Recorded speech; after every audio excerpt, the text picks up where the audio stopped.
Welcome to Threatsafe. This is our podcast to help SMEs and SMBs and the people who manage IT within those businesses or responsible for IT to get the very best from the technology that they deploy and then also to manage their cyber security. Let's listen to this week's podcast. Hello everybody, welcome to Threatsafe episode 12. I'm Martin Roberts. And I'm Toby Stevenson. Toby, firstly, I'm just going to stab you with a fork in the leg here to make sure it's really you. Prove it's really me, yeah. So, and if you... It is me. It is you. It is me. Don't stab me with a fork. So if you haven't seen the last episode, and you have to see it, actually, to believe it, we did something with AI. Well, not AI, with... what should we call it? Well, yeah, AI. We did a deep fake. Deep fake. It was well, we didn't actually. Some our producer did, which was great work. Worthwhile seeing, and some interesting content in there as well. As always, this podcast is for people who are in charge of IT, not necessarily executing it, responsible, but not doers. And we're going to go to some basics here, and the real prompt for this, Toby, is you talked about this to me earlier about this awful thing that's happened in Spain. Yeah, the terrible weather and the natural disaster that's just devastated Valencia and the surrounding areas. Yeah, and what it does is always reminds us of physical infrastructure and things around that, and we do hope, obviously, that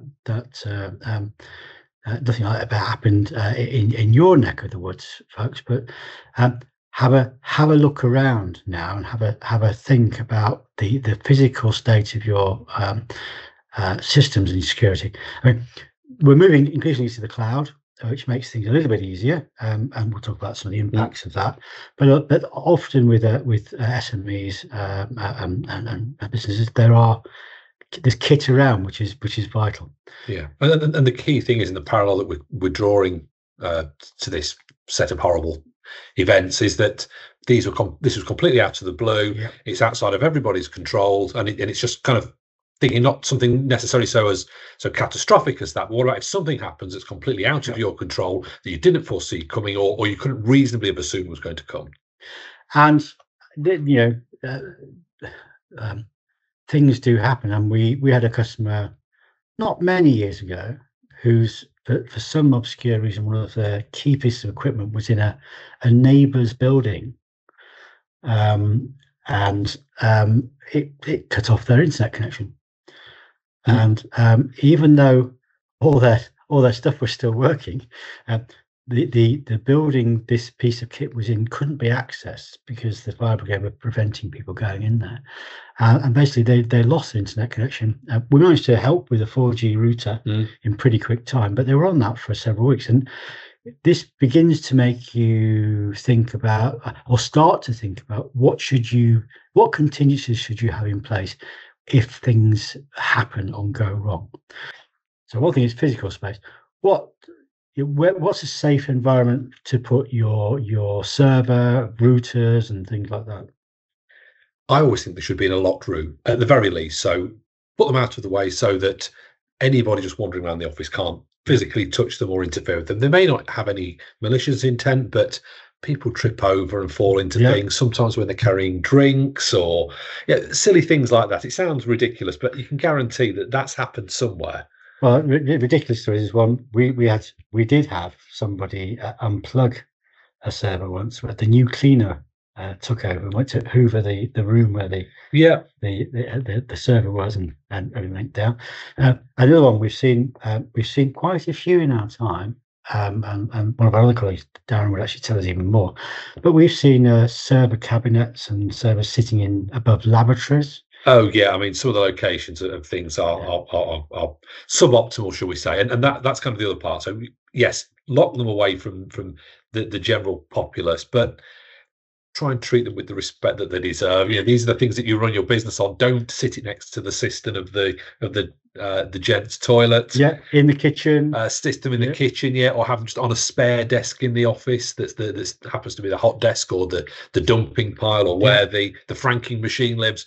All of these kinds of weird and wonderful things that get turned on and off, Yes. plugged in and out, and yeah, I mean, I've seen stickers on plugs, 24-hour appliance, do not remove, and it's plugged into the server, and that's the contingency. That's Yes. how you're making sure the server stays on.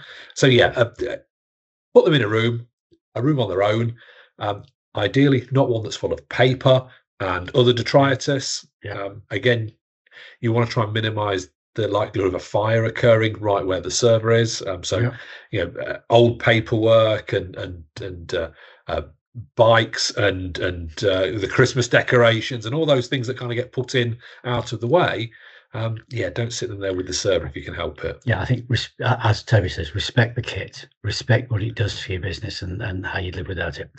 Okay, so then beyond the server room, which ideally it is a server room or the comms room or whatever, in terms of other security devices or security around the building, mounting Wi-Fi points out of reach of people, and again, if you can, put your Wi-Fi stuff out of reach. This is less about the security side of it, but actually more about optimal radio transmission. So mounting them to the ceiling is the best place for them. It means they don't get disconnected and unplugged. I mean, I've run out the number of times seeing Wi-Fi stuck on top of cabinets or under a desk, and then people say, "Oh, Wi-Fi is not very strong." Yeah, it's under a desk. Yes. That's why. So that's the first part, and I think the second thing is if you've got equipment that is located outside but connected to the network, you really need to think about how they're secured. So, for example, if you've got a CCTV camera or a wireless access point, or maybe even like a door entry system that's connected to your internal network through a piece of Cat5 cable, so a copper piece of cable, an attacker could, in theory, mosey up to that device, unscrew it from its mountings, and plug their equipment into its network connection, and suddenly they're inside your network. Now, the way we can try to mitigate against some of these things, if we have to have them, is make sure they're mounted securely. So you can get tamper-resistant screws and locking mechanisms, but make sure that network connection is screened off from the rest of the network. So we've spoken before about network segmentation. This is a classic example of why you want to do it. So if that connection is compromised by a bad actor, their access is very, very limited to what they can get to. So they can't plug into that and see your server and see all your internal network devices. They can literally see nothing. They can only see maybe the internet, and that's it. Okay, so if you're thinking about you're a company with a server room, you've put a lock on the door, which only a few people have access to the key. Yeah, actually, I would say on that, don't leave it unlocked. You're negating the point of the idea is you want to restrict physical access to the equipment because there are a whole range of attacks that can be leveraged and executed if you've got physical access to the hardware. Yep. So by locking the equipment away all of the time, you suddenly just take those off the table. Yep, absolutely. And then thinking about the rest of the office, the rest of the building, we've got to think about old redundant equipment, laptops and things like. Do you leave those lying around? Do you do something with them? Yeah, ideally, devices which have been decommissioned and are prepped for disposal, unless you are wiping the disks yourself before they go for disposal. You want to make sure they're kept secure because they might contain company data or information about company configurations on them. And so, having them on that spare desk in the corner as they stack up higher and higher and higher until they get to a certain level, and then you call someone in, you need to think about that. So, either lock them away, take the hard disks out, something, but just separate the data from them. So, wiping them is probably impractical. But certainly take the disks out or lock them away somewhere safe. And your IT supplier, your MSP, will actually probably have a thing in place whereby they can collect them, or you can send them to them and they'll dispose of them securely. Okay, now let's get back to the original point, which was about these terrible disasters and such like. So a disaster happens, Toby, and you're going to work from home more than likely, or from some other place. Have you? It's actually strange. It sounds strange, but it's easier now because we've done it because of the pandemic and such like. We've set ourselves up from home to work from home, and we did it for quite a long time. And actually, some people are just there. And it just works. It's great. But what do you need to maintain at home if you're normally an office worker? How do you send people home to start working straight away? Because are you going to put onto their own network at home? Are you going to have to set things up there? So a lot of it depends, really. We're quite fortunate this side of pandemic that people that weren't already, certainly almost certainly all now have got their email in Office 365. Yes, for sure. Or the smaller number Google, but a cloud-based email system, which wasn't always the way, particularly before pandemic. Those same sorts of people often have their files already in the cloud as well. So again, easier to gain access to. So those core line of business systems and communication, so telephone systems and things like that. And again, pandemic showed us how to do those things. Now, if we've lost everything, or we've lost all the things that our on-premise environment, so maybe the phone system, maybe we've lost our line of business system, maybe we've lost our files. We need to think about what that recovery environment looks like and how we get that stood up. But what do we do at home? So we saw, again, partly inspired by pandemic, but a lot of people moving away from desktop machines to laptops because it gave that mobility, that ability to be more resilient, and they can take a fully working and secured computer from the office and take that to another location. And for most parts, it's secured and configured in exactly the same way, so it still works fine. Yes, you're not behind the corporate firewall. There are ways and means you can do things with the computer to give you some of those protections back, and a lot of organizations do those things as a matter of course anyway. But in terms of being at home, one of my favorites actually is, and most home routers give you the option to do this, is set up a guest network and connect to that one yourself. So you're effectively splitting the network between your home traffic and your work traffic. And I think that's quite a powerful thing because you're just helping to protect the organization. You haven't got these devices on your network that you don't really know what they're doing or their cleanliness. Yes, we trust all these smart devices, but we're not quite sure. Actually, I was reading something last night, which is about the number of devices which are collecting data about you, and some of the oddest things like collecting data about you and your location and sending information back. And this is just an aside, folks, forgive me. But certain smart speakers, want to know the location of where you're at and what you say to it, and it's sending stuff back. Smart watches and things like that. And actually, increasingly, there's a number of devices out there that actually won't function unless you give permission to allow for that data collection. So they're not even doing it behind your back. You have to be complicit in the process. And of course, what's happening is we're all a bit terms and conditions.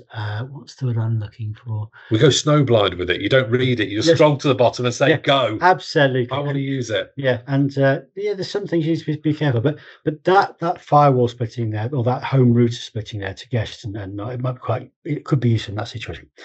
Right. Okay, so we have the disaster. Okay, so we've talked about this before, but it's worth repeating again. What's your backup solution, folks? What are you backing up your business system to if it's on premise? If you're on tapes still, and you're putting it in a safe at the very least, and you're changing it daily at the very least, can you get to that safe? Are you taking a copy home with you? More importantly, how can you get access to a tape drive? Precisely, yes.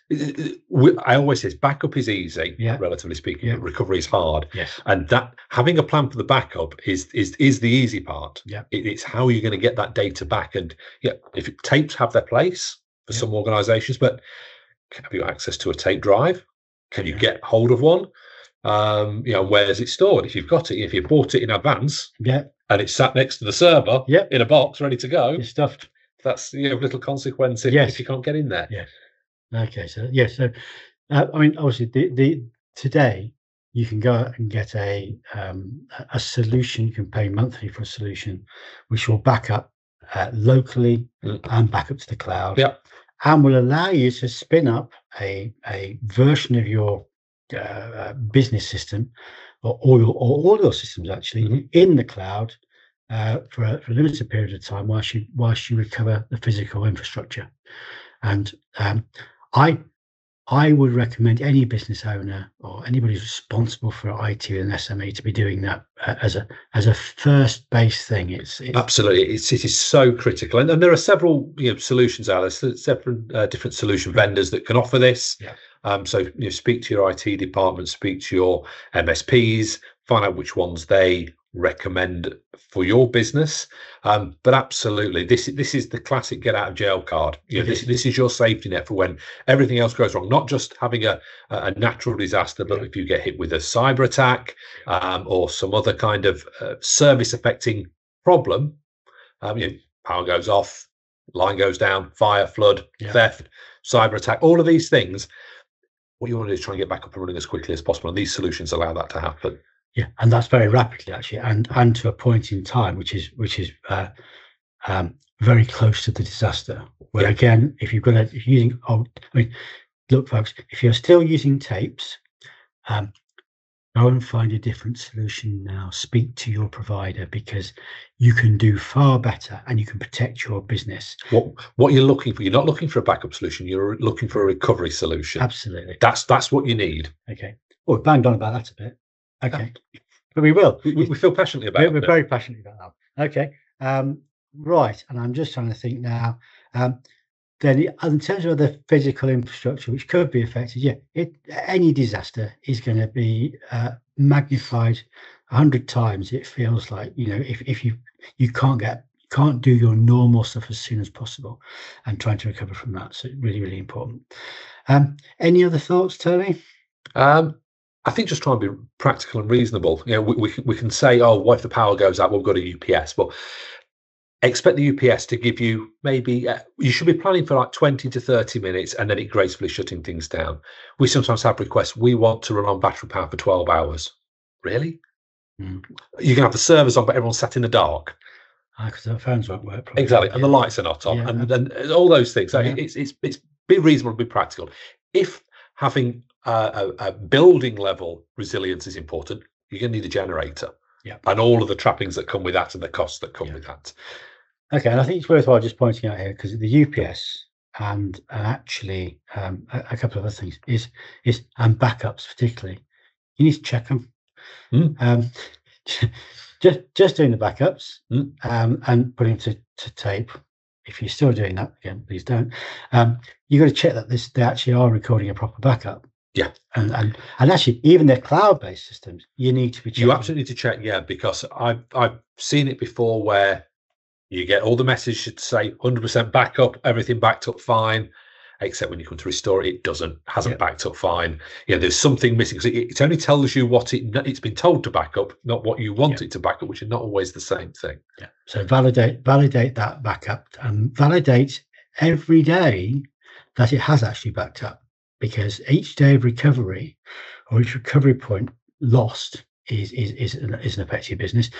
And then the UPS thing is actually I remember somebody once turning around to me and saying, there was something beeping in that room for over and over again for months on end. And I didn't know what it was, and I wasn't. It was annoying, but I had no idea. And then it stopped one day, and that was fine. And then they found out when there was a power cut, what it was that was beeping. It was the battery. It was the battery. Yes, it was dead. So it's a great point. If something's beeping, it's trying to draw your attention to it. Look for the thing with the red light on it in the server room, in the comms room. If it's a rack mount one, so it's fitted in your server cabinet, then the chances are that it will be visible. If it's a floor standing or a tower mount one, it's possible that it's been hidden under a desk or around the side, so you may not see it. But things beep for a reason. Draw attention to your provider, your IT department, your MSP, and make sure you have it attended to, because it's too late otherwise when you do need it and it's just not working. Any other practical thoughts? I suppose connectivity is another one that we often hear people talk around. So we've got an internet connection. oh, if it goes down, what do I need to do? Can I get a 4G dongle? Can I use Yeah. Starlink? Can I put another line in? And the reality is you have to look at what impact that line going down is going to cause, and that'll help you understand what are practical solutions to it. So first thing really to consider is if you've got a leased line, then the uptime available and guarantee on that is much greater than if you're on a DSL line, a fiber to the cabinet type of line. There's a price differential, and one of the things you pay extra for on a lease line is that availability. The other thing you pay for is a guaranteed return to service, which you don't get on a DSL line, on a fiber to the cabinet line. So that'd be the first thing there. Sometimes we speak to people and say, well, can I have a second lease line? Well, you can, but if you just buy a second lease line, chances are it's going to run in exactly the same ducting in the street as your first lease line. So if you're trying to protect against someone digging the road up and cutting the line, it's not going to work. Unless you're on a site, of course, you've got a large site or you've got an alternate route coming in. Which will make some sense. But you do have to think about that and specify that. So you can order a diverse routed line and have effectively, as you say, one connection coming at the front of the property and one coming at the back of the property. And that way, if the road in the front gets dug up, the one at the back is unaffected. They normally go to different exchanges, that kind of thing. It's quite an expensive solution, but but there are situations you use that. Whereas for short-term cover, a 4G, 5G, they can be. And again, the only thing I would caveat with, and maybe just applying some common sense to it. If you're one of these lucky individuals that's in an area that's got lots of fibre in the ground, and you've got maybe a 500 meg line to the building or a 1 gig line to the building, super fast, is an ADSL line as a backup going to cut it for you? Well, it depends again for how long. The whole point. All these things are part of an overall solution. So again, speak to your provider, speak to your MSP, and talk. Have them do an audit. Have them give you a report on what might happen in certain scenarios. It's taking it to. You might want to do an exercise where you say, well, what happens if this happens? What happens if we did have a flood? What happens if we had a fire in that space there? I mean, on the terms of connectivity, we've seen a lot of organisations have a lot of success in having 4G and 5G backup lines, so they can work well. We're seeing a lot of success with people using things like Starlink. Both of those are nice things because they don't really care what's happening in the ground, because they don't have any, they're all in the air things, so they're quite good.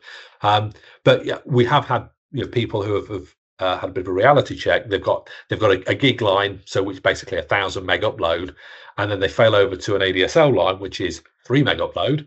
And that's the point where you start. You do have a plan in place. And you have to understand what that fallover position looks like. What can you actually realistically do? And you'll be as part of your insurance, possibly you may well have a contingency plan, a disaster recovery plan, a business continuity plan.